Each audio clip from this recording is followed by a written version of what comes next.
अस्सलाम वालेकुम, कैसे हैं आप सब लोग? उम्मीद करती हूँ सब लोग ठीक होंगे। यहाँ पर मैं आप लोगों के साथ आज रेसिपी जो शेयर करने जा रही हूँ वो है जी मिक्स वेजिटेबल की, जिसके लिए मैंने यहाँ पर 1 कप कुकिंग ऑयल, एक छोटा प्याज चॉप करके ले लिया है। इसको मैं फ्राई करूँगी इसका कलर लाइट गोल्डन होने तक।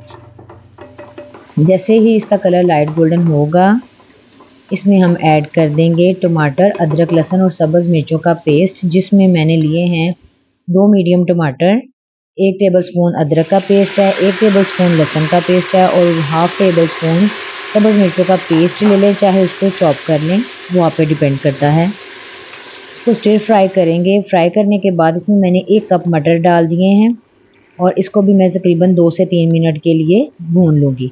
आप लोग जो वेजिटेबल आपके शहर में सबसे लेट गलती है, उसको आप सबसे पहले डालिएगा और जो सबसे जल्दी गल जाती है, उसको सबसे एंड पे डालिएगा। इसी तरतीब से आप वेजिटेबल डालते जाइएगा।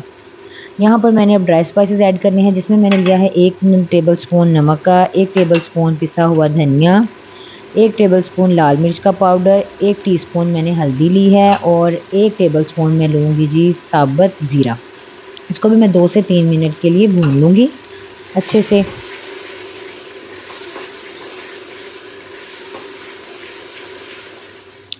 फिर मैं इसमें पानी डाल दूँगी इतना जिसमें मटर तकरीबन 80% तक गल जाएँ। 20% की हम इसमें गुंजाइश छोड़ेंगे क्योंकि हमने जो बाकी वेजिटेबल्स डालनी हैं उनके साथ भी इसको टाइम चाहिए। जी, दोस्तों यहाँ पर तकरीबन 8 से 9 मिनट के बाद मटर तकरीबन उस हद तक गल चुका है। अब इसमें मैं अपनी नेक्स्ट वेजिटेबल ऐड कर दूँगी, जो कि है जी गाजर, जिसको मैंने स्लाइस में काट लिया था। ये भी 1 कप थी। आप लोग चाहें तो स्लाइस में काट लें या जिस शेप में आप पसंद करते हैं उस शेप में आप इसकी कटिंग कर सकते हैं। भुनाई करेंगे 1 से 2 मिनट के लिए, फिर हम इसको लो फ्लेम पर, मीडियम से लो फ्लेम पर दम पर रख देंगे उतनी देर के लिए जिसमें ये तकरीबन 90% तक हमारी गल जाए।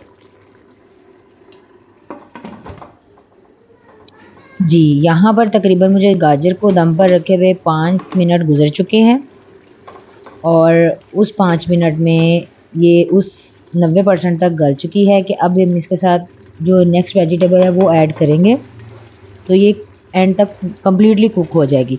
यहाँ पर मैंने 1 कप पोटैटोज़ लिए हैं क्यूब की कटिंग में। इसकी कटिंग भी आप अपनी मर्ज़ी से स्लाइस में या क्यूब में कर सकते हैं।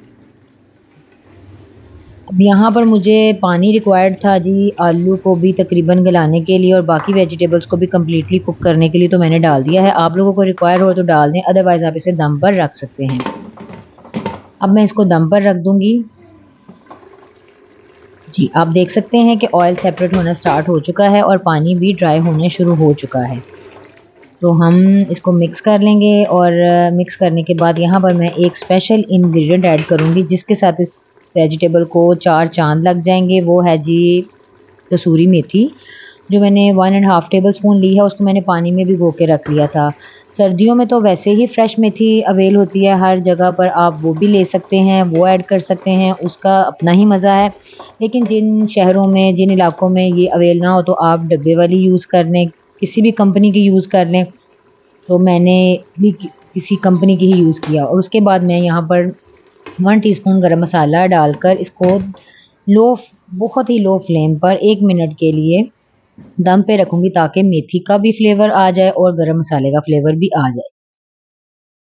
जी, अब दम पर पकने के बाद ये तकरीबन कंप्लीटली कुक हो चुकी है। अब हम इसको मिक्स करेंगे, मिक्स करके हम इसको डिश आउट कर लेंगे। उम्मीद करती हूँ आपको मेरी ये रेसिपी भी अच्छी लगे तो मेरे चैनल को सब्सक्राइब कीजिएगा, जो कि बिल्कुल फ्री ऑफ कॉस्ट है। सेकंड, आप इसके बेल आइकन को प्रेस कीजिएगा ताकि मेरी ज़्यादा से ज़्यादा वीडियोस आप तक पहुंच सकें। और अगर आपको मेरी वीडियो पसंद आ रही है तो प्लीज़ आप इसको अपने फ्रेंड एंड फैमिली में ज़्यादा से ज़्यादा शेयर कीजिएगा।